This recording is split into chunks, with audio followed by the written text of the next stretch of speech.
Now, here we can see the magnetometer, the compass box. We have replaced it with the CRT. You can see the CRT here, kept like that. And you can also see that the arms of the magnetometer is here.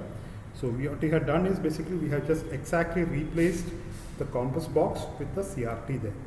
Now you can also see the instrument which is used to control the CRT.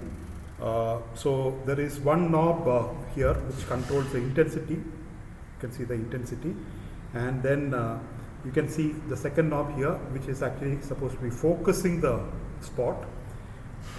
A third knob here which will make the spot move from left to right or right to left as you turn the X.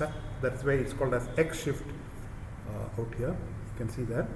And then this knob is the most important knob which we'll be using to deflect the spot up and down. Okay. And then there's a toggle switch here. That switch can be used to reverse the direction of the shift. Okay. And the applied voltage can be measured using this particular part of the instrument, which you call it as V. Now, what we do is we will turn on the instrument, and then we will see the spot. Okay. So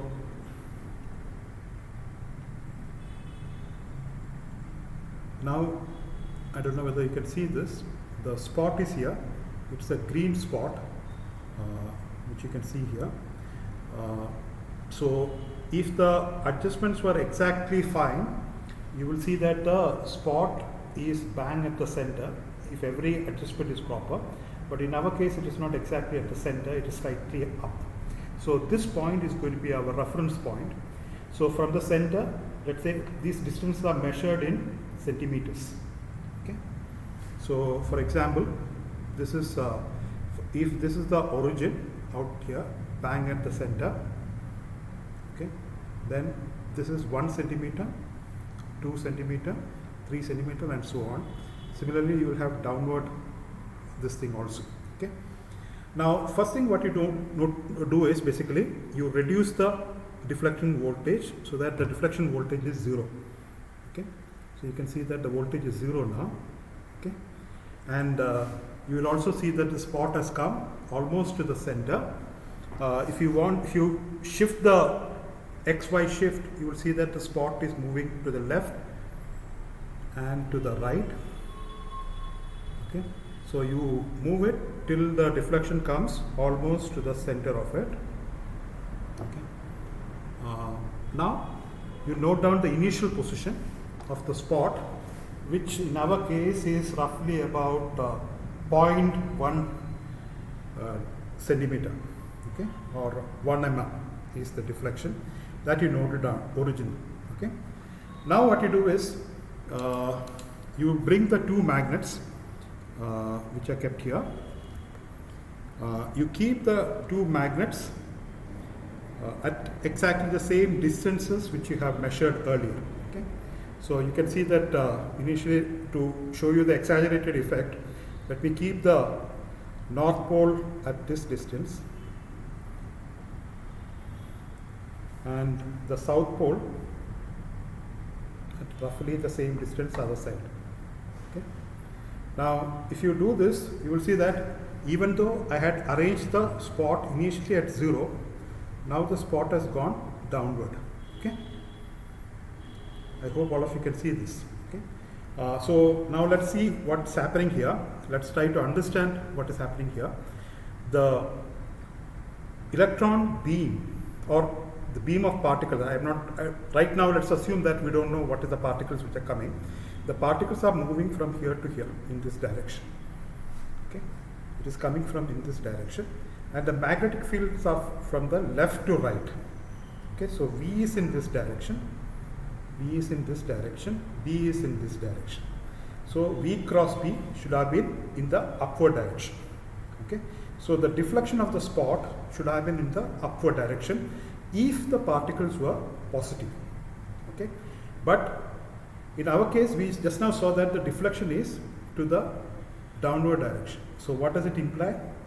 It implies that the deflection is downward only because the particles which are traveling are basically negative in charge.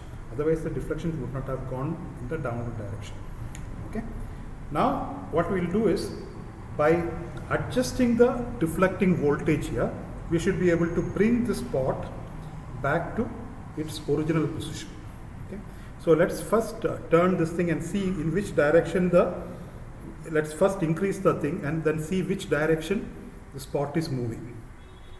So you can see that the spot is moving in the upward direction. Can you see that? So you bring the spot back to its original position of 1 mm or whatever it is. Once you do that, you note down what is the voltage here. Okay. So again I'm repeating, when you keep the magnets and you have zero deflection, you have a displacement. This displacement is going to be called as the small y in our calculation. You remember the small y earlier, what we had. Now what you're doing is, we are increasing the voltage and then bringing back the spot to its original position, and how much ever the voltage you get out here, that voltage is going to be the volt value which you have to consider. Okay. So V is known to you now, Y is known to you now, and the B value we have calculated earlier. So knowing the tube constant, you will be able to find out how much is the E by M value. So in this case, the tube value, tube constant value is written here. I don't know whether you can see this. Let me just see it. It is written as 2.9. You can see it here. It is 2.9 into 10 to the power minus 4. Okay, is the in SI units, the tube constant value. So that K value is known to you, B value is known to you, V value is known to you, Y value is known to you. As a result, using this particular formula, which we have it here, remember the derivation, the V value is known to you, Y value is known to you, B value is known to you, and the tube constant K is known to you. So you can find out what is the value of E by M. Okay. So this you do it for all the different distances, and you will find out different values for E by M, at least for 3 or 4 distances of the magnet. And if the values are consistent with each other, then you find out the mean value of E by M. So that mean value of E by M you find out, and that will conclude your experiment. So I will stop the video here.